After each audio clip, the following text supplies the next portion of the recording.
মাসালুল মুমিনিনা তাওয়াদুহুম ওয়া তাওয়াতুফিহিম ওয়া তারাহুমিহিম মাসালুল জাসাদ ইযিশতাকা মিনহাল উদুয়া তাদা আলা সাইরিল জাসাদি বিসাইরিল হুম্মা। যে এক মুসলমান অপর মুসলমানের দৃষ্টান্ত হলো একটা দেহ, একটা সকল মানে একটা কি দেহ, একটা দেহ মানে পুরো একটা শরীর। একটা শরীরের আপনার যখন কোনো একটা জায়গায় আঘাত হয়, অন্য শরীরের অন্য জায়গায় ব্যথা লাগে কি লাগে না? ধরেন আপনার একটা আঙ্গুল কাটা গেছে, শুধু কি আপনার আঙ্গুলে ব্যথা লাগে আর জায়গা অনুভব হয় না? সব জায়গায় অনুভব হয়।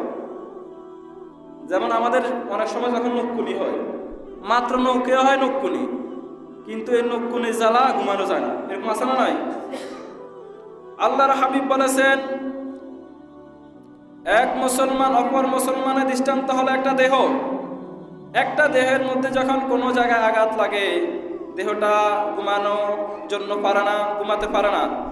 তদ্রূপভাবে মুসলমানরা যদি কোথাও আক্রমণ হয়, এক মুসলমান সেই নিজ জায়গায় ধৈর্য ধারণ করতে পারে না।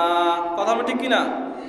ধরুন ইন্ডিয়াতে মুসলমান আক্রমণ হইতেছে, আপনার অন্তরে যদি ব্যথা না লাগে, বুঝতে হবে আপনি মুসলমান হতে পারেন নাই। ফিলিস্তিনে মুসলমানরা আক্রমণ হয়, কাশ্মীরে মুসলমানরা আক্রমণ হয়, বিশ্বের যে জায়গায় মুসলমানরা আক্রমণ হয়, আপনি যদি মুসলমান হিসেবে আপনার অন্তরে ব্যথা না লাগে, আপনি কষ্ট না পান, আল্লাহর হাবিব বলেছেন সেই ব্যক্তি কশ্চিন কালো মুসলমান হতে পারে না। কথা বলেন ঠিক কিনা?